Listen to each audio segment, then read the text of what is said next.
प्रेक्षकांनो, प्रेमाची गोष्ट या मालिकेचा 6 जूनचा रिव्ह्यू तुम्ही ऐकत आहात। तर सुरुवातीलाच त्यांनी दाखवलंय हा मिहीर जातो पोलीस स्टेशनला आणि त्याचा गुन्हा कबूल करतो जो त्याने केलाच नाहीये।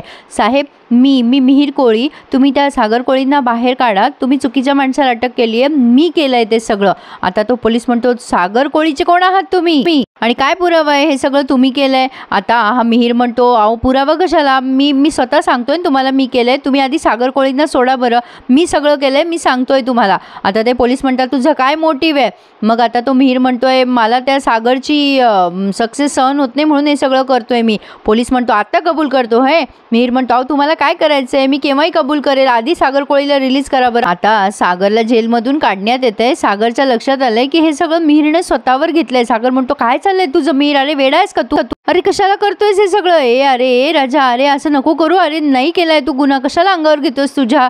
आता ह्या मिहीरने एक शब्दही काही बोललेलं नाहीये। सागर म्हणत असतो, हे तू शाणा समजतोस का रे स्वतःला? मिहीर म्हणजे प्रेमाने बोलतोय तो हे सगळं, हे बघ मी होऊ देणार नाही। अहो साहेब, हा खोटं बोलतोय। आता ते पोलीस वैतागून जातात तेव्हा मिहीर म्हणतो, नाही नाही साहेब, अहो मीच केलंय सगळं। मग आता हा पोलीस म्हणतो, ओ जास्ती शहाणपणा करू नका, दोघांना पण आतमध्ये टाकेलं। आता मिहीर म्हणतो, दादा हे बघ, वाद नको घालूस, हे बघ सगळ्यांसाठी हेच बरोबर आहे दादूस, ऐक माझं। सागर म्हणतो, काय बोलतोयस मिहीर, तू वेडा आहेस का? आता मिहीरला आत टाकतात ते। सागर खूप रिक्वेस्ट करतो त्या पोलिसांना, अहो साहेब, अहो मी काय सांगतो ऐका ना माझं, खरा गुन्हेगार शोधा ना तुम्ही। आता ते हवालदार पण ओरडतात सागरवर की तुम्ही आरडाओरडा करू नका। सागर खूप पॅनिक झालेला असतो, तो म्हणतो, मिहीर तुला मी इथून सोडवेल, एक वेळा आईची शपथ घेऊन सांगतो मी। आणि आता त्याने मिहीरला प्रॉमिस दिले आणि तिथून निघालाय। मिहीर मात्र काहीच बोलत नाही आणि शांत बिचारा तिथेच बसलेला आहे। तर इकडे या इंद्राताई रडत असतात आणि ही मुक्ता विचार करते, बाप रे, आता स्वातीताईंबद्दल कसं सांगू मी घरी? त्या कार्तिकने स्वातीताईंना काही केलं तर नसेल ना? देवा स्वामी, मला मदत करा, आता काय करावं काही सुचत नाहीये मला। इंद्राताई रडत असतात कारण त्यांना सागरची आठवण येत असते। मग ते बापू तिथे येतात आणि म्हणतात, इंद्रे अगं काय झालं, कशाला रडतेस तू? मग आता इंद्राताई म्हणतात, बघा ना माझं पोरग। बापू म्हणतात, अगं आपण सगळेच सागरच्या काळजी येतो, तू कशाला विचार करतेस एवढा? कोळी येतो आणि आपल्या पोरांना संकटाची अशी सवय असते, चल तू तयारीला लाग बरं, त्याच्या आवडीचं जेवण कर आज। मग आता इंद्राताई म्हणतात, तुम्ही म्हणताय ते बरोबर आहे, मी स्वातीला मदतीला घेते। आता असं म्हणून त्या उठल्या स्वयंपाक करायला आणि स्वाते स्वाते ओरडत असतात। मग स्वाती काही घरात दिसत नाही त्यांना आणि मुक्ता दिसते। मग म्हणतात, काय ग सुनबाई, तू स्वातीला बघितलं का? मुक्ता म्हणते, नाही आई, स्वातीताईंना नाही बघितलं मी। मुक्ता खोटं बोलते त्यांच्याशी कारण तिला आलं टेन्शन, खरं कसं सांगावं याचं। मग आता मुक्ताला फोन येतो, सागर रिलीज झालाय म्हणून जेलमधून, ती खूप खुश होते आणि आता बापूला आणि इंद्राताईंना सांगते। बापू पण खुश होतात आणि म्हणतात, बघ सुनबाई, मी म्हटलं होतं ना तुला माझा सागर सुटेल म्हणून। इंद्राताई पण खुश होतात, अगं आता देवी पुढे साखर ठेव, आई एकविरे माझी हाक ऐकलीस तू, आणि आता देवाला नमस्कार करतात। इकडे या सावनीला कळलंय की सागर जेलमधून सुटलाय, त्यामुळे ती पण खूप पारडाओरडा करते आणि म्हणते, असं कसं जेलमधून सुटला तो सागर? माहिती नाही म्हणजे काय झालंय ते सांगा मला, आणि फोन ठेवते। मग आता इकडे हा विचारतो तिला, हर्षवर्धन काय झालं? मग ती सांगते, सागर जेलमधून सुटला।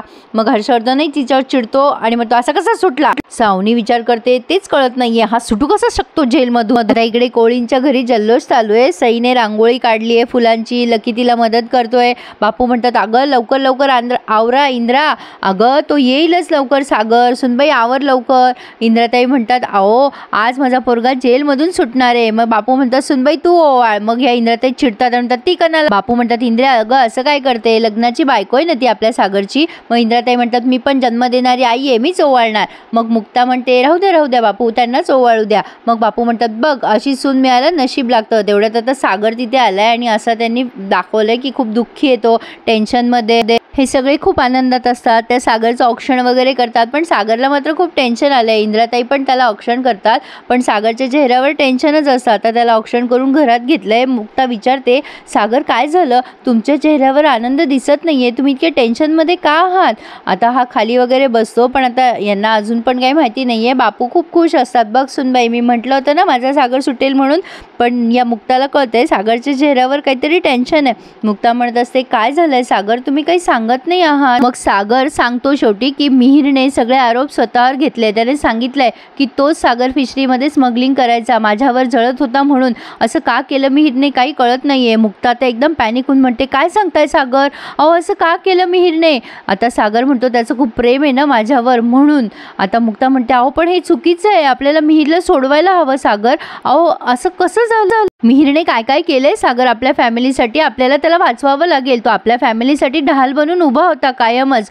आता सागर म्हणतो, हो हो मी लगेच वकिलाला कॉल करतो. आणि आता त्याने वकिलाला फोन लावलाय. सगळेच टेन्शनमध्ये. आता पुन्हा पुढच्या सीनमध्ये सागर आवरून सावरून आलाय आणि त्याने पुन्हा त्या वकिलाला फोन केलाय. तो उचलत नसतो म्हणून आता तो चिडतो. सागर कुठे आहात तुम्ही, कधीपासून फोन करतोय मी?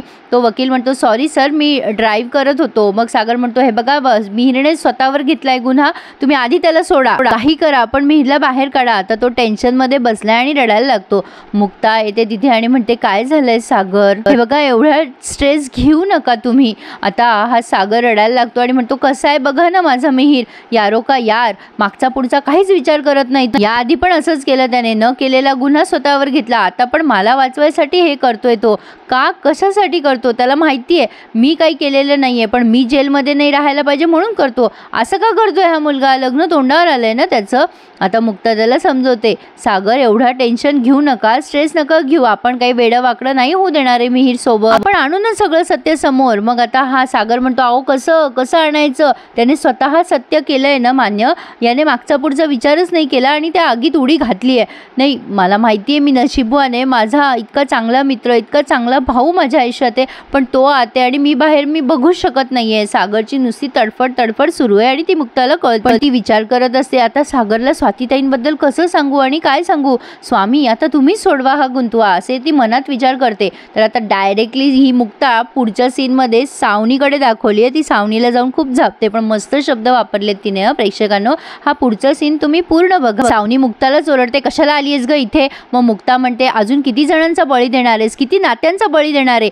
एक निर्णय घ्यायचा होता सावनी तुला, सागरपासून वेगळं होण्याचा. तो निर्णय तू ऑलरेडी घेतलायस, त्यामुळे सगळ्यांचे आयुष्य बदलली आहे. आता आहे ना हा मित्र तुझ्या आयुष्यामध्ये, राहा ना त्याच्यासोबत सुखात आणि आनंदात. आता ही सावनी हर्षवर्धनकडे बघते. मुक्ता म्हणते, काय प्रॉब्लेम आहे ग तुझं सावनी? त्यांच्या भरलेल्या जखमा, सागरच्या भरलेल्या जखमा का उकरत असतेस तू? काय राग आहे तुझा एवढा त्यांच्यावर? एवढं काय केलंय त्यांनी तुला?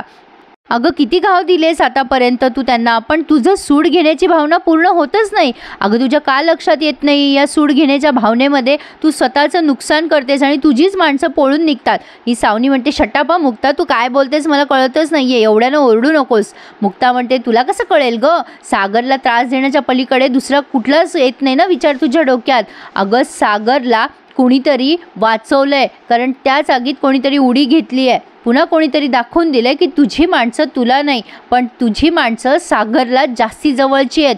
अगं सावनी, तुझ्या सख्ख्या भावाने सागरला वाचवण्यासाठी सगळे आरोप स्वतःवर घेतलेत. आता हे ऐकून सावनीला खूप मोठा धक्का बसलाय. सावनी म्हणते, मिहिर? मुक्ता म्हणते, हो हो आमचा मिहिर, त्याने आम्हाला वाचवण्यासाठी पोलिसांना सांगितलंय. तो सागर फिशरीमध्ये स्मगलिंगचा व्यवसाय करत होता म्हणून. आज सागर बाहेर आहेत कारण मिहिरने सगळे आरोप स्वतःवर घेतलेले आहेत. आता हे ऐकून खरं तर हर्षवर्धनला पण नवल वाटतंय. मग आता सावनी म्हणते, हे सगळं तर मी, आता मुक्ता म्हणते, एक्झॅक्टली सागरला अडकवण्यासाठी तू केलं होतं ना, कारण तू सगळं सागरला अडकवण्यासाठीच करते. हे सगळं जे काही करतेस ना तू सावनी, त्यामध्ये प्रत्येक वेळेला स्वतःचं नुकसान करतेस. कधी सई, कधी आदित्य, सागर, तर आता हा मिहिर. का करतेस ग सावनी असं? या हर्षवर्धनला फार मजा येते हे सगळं ऐकायला. आता मुक्ता म्हणते, काहीही केलेलं नसताना तुझ्यामुळे आज मिहिर जेलमध्ये, पण तू खुश राहा सावनी, खुश राहा.